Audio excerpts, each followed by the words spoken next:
부동산 뉴스 따라잡기 시간입니다. 지역 개발 재료는 부동산 시장 분위기를 반전시킬 수 있는 변수인데요. 특히 서울의 마지막 미개발지로 꼽히는 마곡지구나 문정지구는 사업 계획대로 순조롭게 진행이 된다면 인근 부동산 시장에 미치는 영향도 클 것으로 예측되고 있습니다. 하지만 용지 매각이 예상보다 쉽지 않은 상황인데요. 부동산 뉴스 따라잡기 첫 번째 이슈로 마곡 문정지구 도시개발 사업 진행 현황에 대해서 점검해 보도록 하겠습니다. 도움 말씀에 정기영 해설위원 나오셨습니다. 안녕하십니까? 예, 안녕하십니까? 네, 마곡지구는 이제 당초에는 수변 도시로 개발하기로 했다가 개발 계획이 완전히 축소가 된 걸로 알고 있습니다. 현재 진행 상황은 어떻습니까? 네, 마곡지구는 그 서울의 그 마지막 그 인기 있는 미개발지로서 이 관심이 많았던 그 지역이 되겠습니다. 총 110만 평의 그 부지에 주거단지 그리고 산업업무단지, 공업복합단지의 그 3개 지구로 구성이 되어 있는데요. 이 중 주거단지는 총 15단지에 1만 1,300가구가 들어서는 것으로 되어 있고요. 그 자족 기능을 갖춘 5개 지식산업 클러스터 중심의 첨단 융복합 연구 개발 단지까지 조성이 되는 계획입니다. 현재 진척 사항을 보면 28%의 공정률을 보이고 있고 공동주택 15개 단지 중 9개 단지 6,700가구가 되겠습니다. 이 9개 단지는 내년 하반기에 분양을 해서 2014년 6월에 입주를 할 계획이고 나머지는 2013년 그 상반기부터 착공 예정으로 있습니다. 송파 문정지구는 강남권에서 유일한 도시개발구역으로 관심을 모았는데요. 그런데 생각보다 진행 상황은 순조롭지 못한 것 같습니다. 네. 어떻게 돼가고 있나요? 그 문정지구는 원래 이제 비즈니스파크 한 16만 평 규모로 서울 동남권의 중심축이 되겠죠. 그 송파대로에 연접해 있고 이 성남 잠실로 분당으로 이어지는 그 연결축에 있습니다. 그래서 원래 당초에는 신성장 동력 산업과 공공행정시설, 뭐 호텔이라든지 오피스텔, 오피스 같은 그 미래형 업무단지로 개발될 계획으로 있었습니다. 그런데 현재는 그 주변에 그 청계천 이주상가가 포함된 그 동남권 유통단지, 우리가 주로 이제 가든파이브라고 이야기를 하고 있는데요. 이 가든파이브는 이미 조성이 됐고 현재는 이제 법조단지라든지 그 주거단지가 들어설 예정으로 있습니다. 이번 달 중순에 미래 업무 용지에 그 입찰이 있었습니다. 그리고 생활대책 용지가 남아 있는데 이것은 조만간 SH공사를 통해서 공급 공고가 나올 계획으로 있습니다. 네. 뭐 지금 짚어본 마곡지구나 문정지구는 뭐 당초에는 개발 계획도 아주 거창했고요. 많은 관심이 있었는데 지금 뭐 사업장 모두 용지 개발이 부진하다고 합니다. 그 이유는 어디에 있습니까? 예, 지난번에 그 입찰이 있었습니다. 마곡지구 같은 경우도 이번 달 중순에 부지 그 매각 입찰이 있었는데 총 33개 필지 중에서 7개밖에 팔려나가지 않았습니다. 낙찰가율은 뭐 그래도 한 100 내지 110% 정도까지 기록이 됐는데요. 이것을 많이 매각 성적이 좋도록 하기 위해서 부지를 쪼개고 그 입주 업종을 대거 늘리는 등 그 다양한 조건을 내걸었는데도 불구하고 이 정도라고는 뭐 좋은 성과라고 보기가 좀 어려울 것 같습니다. 게다가 이번에 팔려나간 그 상업 업무용지의 경우는 대부분 300평 내지 한 500평 정도의 소규모가 되겠습니다.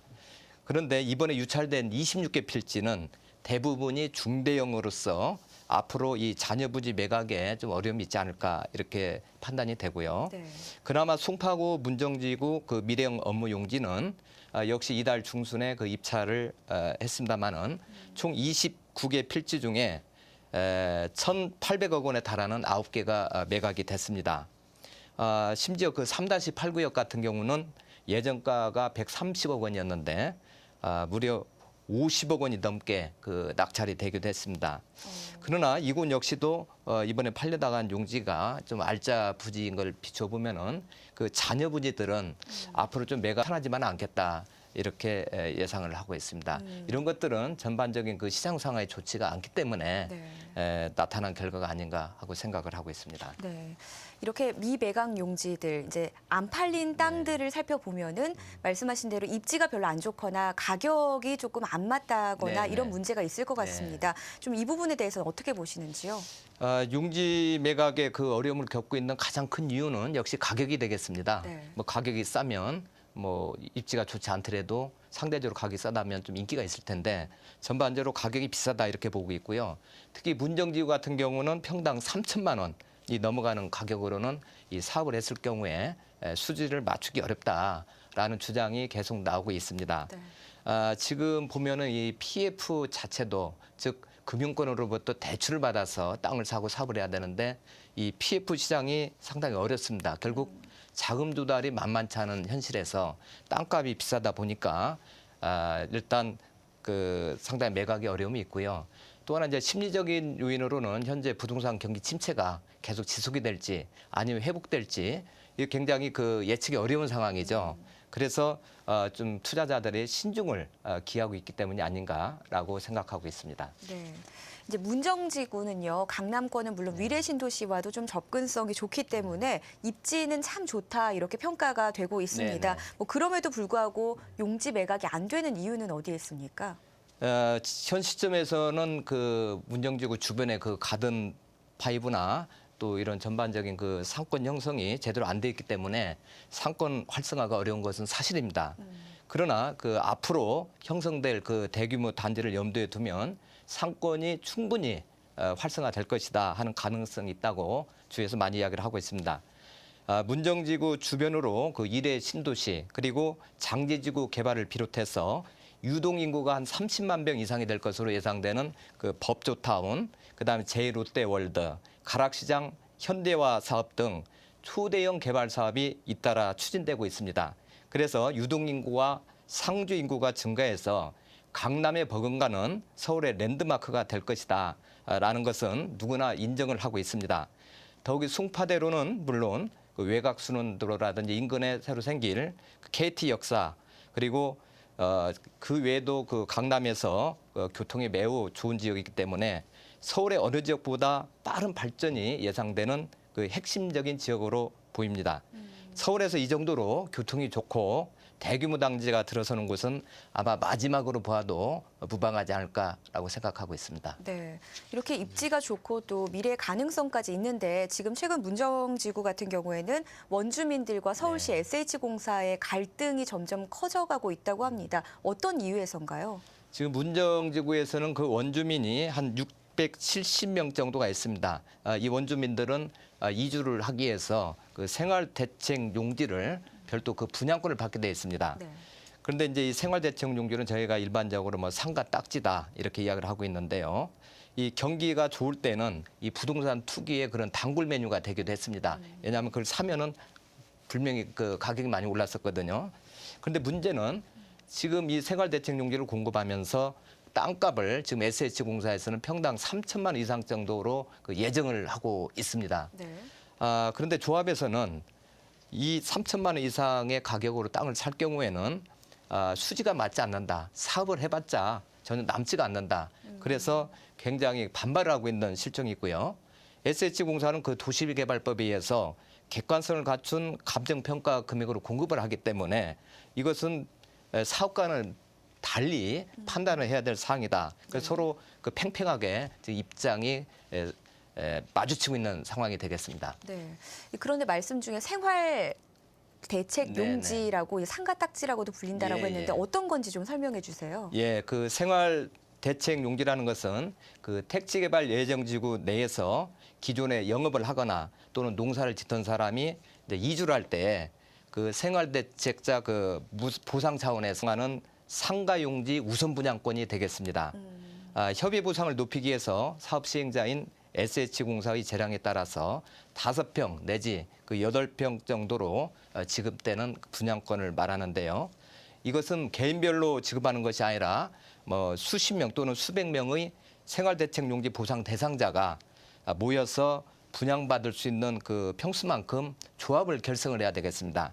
그래서 이 조합이 결성되면 조합의 명으로 이 용지를 공급을 받게 되는 것이죠. 그런데 이 생활주택 용지는 그 공급 당시의 감정평가액으로 공급이 되기 때문에 일반 분양 토지보다 가격이 싼 것이 일반적이었습니다. 그래서 아까도 말씀드렸지만 그 투기 대상으로 되고 했었는데요. 이것은 계약 체결 이후에 그 소유권 이전 등기 때까지 한 번에 한해서 제3자에게 그 계약자 명의 변경이 가능하도록 전매를 할 수 있도록 되어 있습니다. 그런데 현재 그 시장을 보면 그 문정지구 같은 것은 좀 인기가 있는 지역이 되겠습니다. 네. 그래서 벌써 여러 개의 그 조합이 난립해서 그 조합원 유치에 힘을 쓰고 있는데 이 문제가 있는 조합이 좀 적지 않은 것으로 주위 이야기가 되고 있습니다. 다른 이런 사례에서 보면 뭐 허위 사실을 유포하거나 또는 사업을 과대 포장해서 조합원들을 현혹시키는 경우가 적지 않았습니다. 그래서 조합원들이 잘 판단을 해서 제대로 된 조합을 선택해야 문제가 없지. 만일 문제 있는 조합을 선택할 경우에는 제2, 제3의 문제가 확대돼서 이 사업이 장기적으로 난항을 겪거나 또는 필요를 할 수 있는 사례가 종전에도 가끔 있었습니다. 네. 뭐 제가 듣기로는 문정지구는 2011년까지 완성되기로 마무리되기로 계획이 되어 있다고 했는데 네. 벌써 1년이 훌쩍 넘었습니다. 네. 뭐 많이 늦어지고 있는 것 같은데 앞으로 좀 진행 어떻게 될 거라고 예상하십니까? 지금 상업 업무용지는 이제 매각이 좀 부진하고요. 그 원주민 아까 반발에 따라서 그 상가 개발도 좀 지연이 되고 있고 네. 이러다 보니까 그 향후 그 아파트 입주민들의 그 생활이 굉장히 또 불편해질 수가 있습니다. 그리고 그 택지지구 전체 그 사업 일정이 있는데 이런 그 일정을 진행하는 데도 좀 차질이 빚어지고 있고요. 문정지구는 당초에 그 2011년까지 그 개발을 마친다는 계획이었습니다. 그리고 2008년 말에 이 가든 파이브만 완공이 됐고 네. 주위는 현재 지금 공터로 이 방치돼 있는 상업 업무용지 매각으로 이 부채를 좀 축소하려고 했던 그 SH공사의 계획에도 차질이 생긴 상황이죠. 근데 문제는 그 용지 매각에 그 어려움을 겪으면서 전반적인 그 사업 재조정의 필요성이 커지고 있다는 점입니다.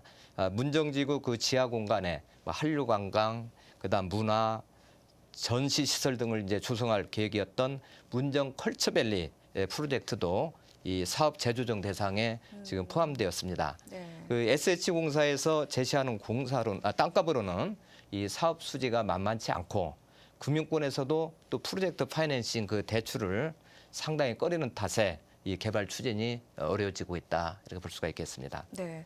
뭐 앞으로 이렇게 개발이 좀 순조롭게 되는 것이 중요할 텐데 어떤 변화들, 어떤 대책들이 좀 필요할까요? 마곡 문정지구의 그 매각 작업이 늦춰질 경우에는 그만큼 사업 일정이 미뤄지거나 그 계획안이 변경될 가능성이 높아지게 되는 것이죠. 따라서 그 SH공사가 토지 매각 활성화를 위해 토지 크기를 줄이고 그 용도 규제를 완화하거나 이 분양 조건을 완화할 필요가 있습니다. 그러나 그에 따른 부작용으로 기존 계약자들과의 분쟁 가능성과 기존 낙찰자나 기업이 이제 마음을 또 돌릴 가능성이 높아져서 사업 추진 자체가 어려워질 수도 있습니다. 지금과 같은 상가 분양 침체가 장기화될 수 있는 상황에서 개발 추진 속도를 높이기 위해서는 기반 시설의 조기 확충 또는 뭐 첨단 기업 유치라든지 용도 규제 완화, 분양 조건 완화 등 시장 여건에 맞는 그 마케팅을 구사를 해서 매각하는 것이 필요하다고 생각하고 있습니다. 이렇게 사업이 지연될수록 뭐 주민들이나 시공사 모두 피해를 입을 수밖에 없는데요. 앞으로 좀 좋아질지 부동산 시장 어떻게 예측을 하십니까? 마곡지구는 총 4조 원의 사업비에 상주 인력만 한 4만여 명 규모로 뭐 LG R&D라든지 그 차세대 에너지의 미래 전략 사업의 그 코오롱 연구센터 건립 그리고 이화의료원 설립 등 현재 공사 중인 마곡지구가 완공이 되면 엄청난 파급 효과가 예상되고 있습니다. 그리고 문정 법조타운이 조성되면 30만 명의 인구가 형성이 되고 네. 타 지역에서 출근하는 직장인 또 이와 맞물려 돌아가는 산업 및 그 유입 인구 등으로 인해서 그 송파대로를 중심으로 대단한 그 상권이 형성되지 않겠는가 이렇게 보고 있는데요. 그래서 개발이 완료되면 기존 송파구의 그 상업 기능을 대체하고 나아가서 동남권의 그 핵심 지역으로 이 발돋움할 것으로 예상이 됩니다.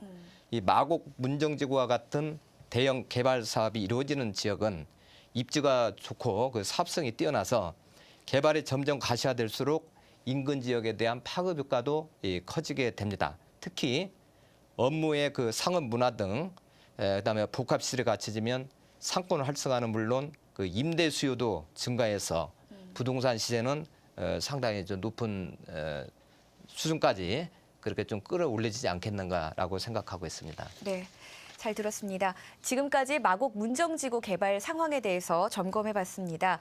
이렇게 개발이 더딘 데는 건설 부동산 경기 침체가 또 원인이 될 것 같은데요. 이 건설 경기 침체가 계속되면서 건설업계에 대한 우려도 커지고 있습니다. 한 보고서에 따르면 건설 부분이 무너지면 금융권 전반에 9조 원에 달하는 피해가 있을 것이라는 분석도 나왔습니다. 부동산 뉴스 따라잡기 두 번째 이슈로 건설업계가 얼마나 심각한 상황에 처해 있는지 살펴보도록 하겠습니다. 네, 실제로 건설 관련 업체들이 부도가 나면 금융권 전반에도 막대한 피해가 있을 것이다 이런 이야기인데 보고서 내용 찬찬히 살펴보겠습니다. 네네. 며칠 전에 우리 국책 연구기관인 KDI에서 이 건설 부문 재무 안정성에 대한 평가 및 시사점이란 보고서를 내놓았습니다. 이 보고서에 따르면 2008년 금융위기 이후에 이 부동산 시장을 중심으로 건설 경기 전체가 이제 많이 침체가 되었죠. 그러면서 이 건설업의 그 부도율 그리고 대출 연체율이 매우 상승하면서 이 재무 안정성에 문제가 생겼다라고 지적을 하고 있습니다. 예를 들어서 작년도 기준 그 주요 상위 건설업체의 그 재무 지표를 분석해 보니까 부실 위험이 있는 기업이 총 202개로 되어 있고요. 그 건설사입니다. 시공사. 네. 그리고 그 시행사, 부동산 공급업체가 되겠죠. 이 시행사가 한 144개를 차지하고 있다라고 분석이 됐는데요. 그 부실 위험 기업의 부채 규모는 약 13조 원입니다. 이 중에서 시행사 부채가 9조 4천억 원에 달해서 대부분을 차지하고 있습니다. 그런데 일반적으로 건설업이 이제 부도가 난 후에 그 채권 회수를 보면 대략 평균적으로 한 30% 정도로 보고 있습니다. 그랬을 때 이 금액이라고 하면은 만일 부도가 현실화되면 이 금융권 전반에 미치는 금액은 약 9조 원 정도로 되지 않겠는가라고 보고 있습니다. 네. 말씀하신 대로 건설사보다도 이 부동산 공급업자, 시행사들의 재정이 더 열악한 것으로 나타나고 있는데 상황이 좀 많이 심각한 것 같네요. 네, 지금 상당히 심각한데요. 우리 건설 부분은 그 부채 비율이 금융위기 이후에 약간 그 좀 낮아지면서 호전됐다고 볼 수도 있습니다. 그런데 시행사의 부채 비율은 상당히 그 악화가 돼서 자본 잠식도 많이 되어 있습니다. 네. 이것은 뭐 이제 뭐 잘 아시다시피 부동산 침체가 잘 되지 않거나 또 분양이 됐다가도 입주가 잘 되지 않고 또 중간에 이제 문제가 발생하기 때문에 이제 연쇄적으로 이런 문제가 발생하죠. 그래서 대표적인 것이 저축은행들이 지금 많이 붕괴가 됐는데 이렇게 연쇄적으로 파급 효과가 있는 것입니다. 네. 구체적으로 보면 그 작년을 기준으로 그 시행사의 무려 절반 이상이 자본 잠식 그 상태에 있는 것으로 나타나고 있습니다. 금액을 보면 그 부채 규모가 적어도 70조 원은 상회하지 않겠는가라고 보고 있습니다. 네. 이제 건설 관련 업체들이 부도 위험이 커지고 있는 가장 큰 요인, 이제 건설 업계의 장기 침체인 것 같습니다. 뭐 다른 이유들은 어떤 것들이 있나요? 건설 투자는 2009년의 경우 그 금융위기 이후에 그 재정 확대 정책을 많이 폈습니다. 돈을 많이 풀어서 경기를 활성화시키자. 대표적인 것이 그 4대강 사업이 되겠죠. 그래서 그 당시에는 이 어느 정도는 건설업체가 돌아가고 있는데 지금 이제 4대강 사업도 끝났습니다. 그리고 전반적으로 세계 경제도 어렵고 우리 국내 경기도 만만치가 않습니다. 그래서 일단 그 공급 물량이 상당히 줄어들었고 거기에 따라서 경쟁은 많이 치열해졌죠. 거기에다가 더 설상가상으로 이 수도권을 중심으로 이 부동산 시장이 침체되면서 이 민간 부분의 이제 사업 수행이 크게 이축이 됐습니다. 요즘 수도권에서는 아파트 사업을 아예 벌리면은 손해를 보기 때문에 공급이 없고 그래서 저기 건설회사가 일량이 없는 것이죠. 대표적인 것은 아파트 사업이 분양이 잘 안 되다 보니까 금융권에서 대출받은 그 PF 금액을 상환할 수가 없는 겁니다. 근데 PF 금액은 금융권에서 시행사가 빌릴 때에 건설회사가 지급 보증을 쓰게 됩니다. 그래서 분양을 해서 돈이 들어오면은 그걸 상환을 하고 아무런 문제 없이 잘 돌아가는데 분양이 잘 되지 않으면 돈이 들어오지 않기 때문에 은행의 그 PF 대출 금액을 상환하기가 어렵게 되는 것이죠. 그럼 결국은 금융권에서 최종적으로 시공사에 책임을 지우는 이런 현상이 되겠습니다. 그래서 현재 보면 그 법정 관리나 그 워크아웃 등에 이르는 건설회사가 이 상위 그 건설사 순위가 있습니다. 건설사가. 그래서 1위에서 100위까지를 보면 무려 5개사 중에 1개가 법정 관리나 지금 워크아웃에 진행 중에 있습니다. 뭐 여러분도 잘 아시다시피 뭐 극동건설을 비롯해서 뭐 벽상건설이라든지 풍림산업 이런 굵직굵직한 그 회사들이 전부 다 이런 상황에 지금 이르르고 있고요. 또 그 2006년부터 그 2008년 금융위기 이전까지 발주된 각종 공무용 PF 사업이 있습니다. 이 공무용 PF 사업은 규모가 워낙 커서 한 개 프로젝트당 몇 조씩 하는 것도 있습니다. 예를 들어서 현재 가장 우리 많이 알려진 용산 역세권 개발 이런 경우는 총 사업비가 무려 30조 원에 이르는 대규모 사업이 되겠습니다. 그리고 상암동에 그 랜드마크 타워도 있고요. 또 판교 쪽에는 그 알파돔이라는 그런 대형 사업들이 있는데 이런 사업들이 지금 시장이 악화되면서 일체 진행이 안 되고 있습니다. 그 당시에는 수지가 충분하다고 생각을 했는데 현재는 사업을 해도 남는 게 없고 손해만 보기 때문에 진행이 안 되고 있는데요. 이 규모를 봐도 총 31개의 그런 그 사업장이 지금 있고요. 한 규모로 따지면 80조 이상이 되는 것으로 분석이 되고 있습니다. 그래서 이러한 여러 가지 현상들이 건설회사를 상당히 어렵게 하고 있는 요인이 되겠습니다. 이렇게 이제 부도 사태, 이제 도미노처럼 부도가 계속 일어나는 이런 우려가 현실이 되지 않기를 좀 바라봐야 될 것 같은데요. 좀 막을 만한 대책들은 없는 겁니까? 상당히 그 어려운 그런 뭐 질문이 될 것 같은데요. 지금 부문의 그 위험 요인이 이 단기간에 뭐 그 과시화돼서 금방 여러 개 무너지고 이 시장 자체가 대혼란이 오지는 않을 것으로 보고 있습니다. 그런 그 심각한 상황은 서서히 이루어질 것으로 보고 있는데요. 가장 큰 문제는 조금 전에 말씀드렸듯이 건설회사들이 그 시행사의 그 프로젝트 파이낸싱, PF 대출을 일으킬 때 그 지급 보증을 한 것들이 이 부동산 경기가 회복이 되지 않으면 계속 그런 문제가 발생하지 않겠는가. 그래서 이 관건은 앞으로 부동산 경기가 회복이 되느냐 아니면 현 상태냐 아니면 곤두박질 치느냐에 따라서 이 건설회사가 더 심각하게 될 건지 아니면 약간 그 분위기가 좋아질지를 어느 정도 가늠할 수 있을 것으로 저희는 생각이 됩니다. 그래서 일단 그 건설 부분의 그런 우발채무 가능성을 우선적으로 파악을 해서 우발채무로 인해서 그 시행사의 부실이 건설사로 전이되는 일이 없도록 점검을 할 필요가 있습니다.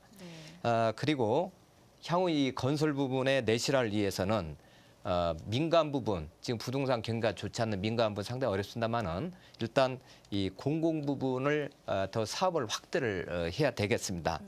그리고 지금은 공공 부분의 물량이 나오더라도 입찰 구조가 아주 타이트하게 돼 있습니다. 그래서 건설업체 간에 너무 출혈 경쟁하기 때문에 수주를 하더라도 나중에 시공을 타고 나서 별로 남는 게 없는 오히려 손해를 보아서 회사에 어려움을 미치는 그런 결과가 많이 있습니다. 그래서 이러한 그 너무 지나친 경쟁적인 그 최저가 위주의 입찰 제도도 좀 개선이 돼야 되지 않겠는가라고 생각을 하고요. 또 하나는 국내 시장이 어렵기 때문에 민간도 어렵고 공공도 어렵죠. 그러면 우리가 시장을 확대하기 위해서는 결국 해외로 진출을 할 수밖에 없습니다. 다행스러운 것은 요즘에 해외 프렌트 공사가 많이 그 발주가 되기 때문에 국내 업체들이 활발하게 해외로 진출을 하고 있습니다.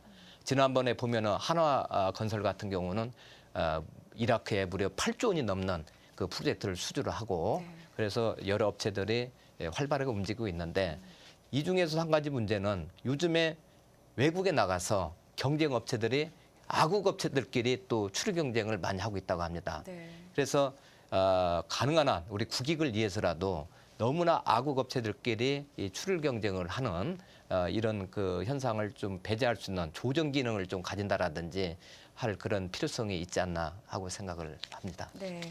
아까 말씀하셨는데 이제 관건은 가장 중요한 거는 우리 경기가 어떻게 되느냐라고 네. 말씀을 하셨습니다. 네, 네. 어떻게 전망을 하시는지 궁금하네요. 부동산 경기는 당분간 현재와 같이 그 침체를 지속할 것이다. 라는 예측이 있는가 하면은 요즘에 좀 뭔가 모르게 이제 바닥이 아니냐. 네. 지금부터 서서히 회복할 조짐이 보이고 있다. 거래량이 약간 는다라든지 하면서 이 전세 수요가 매매 수요로 또 갈아탄다라든지 해서 현재는 적어도 1년 정도는 이 침체가 지속될 것이라는 그 예측과 함께 이 바닥론에 대한 그 인식도 맞서고 있는 게 사실입니다. 그동안 그 침체를 주도해온 그 수도권의 경우에는 이 매매가 대비 전세가율이 60%를 넘어서서 이제 그 전세 수요가 그 매매 수요로 이 갈아탈 그 잠재력이 상당히 있는 걸로 보고 있습니다. 그러나 이제 대선 후보들은 주거복지에 초점을 맞추기 때문에 아직은 그 거래 활성화 쪽에는 네. 좀 비중이 약한데요. 이런 것들을 앞으로 좀 개선을 해서 미래에 대해서 좀 확실하게 나가도록 하는 것이 필요하다고 보고 있습니다. 네, 잘 들었습니다. 오늘 도움 말씀에 정기영 해설위원과 함께했습니다. 고맙습니다. 네, 감사합니다.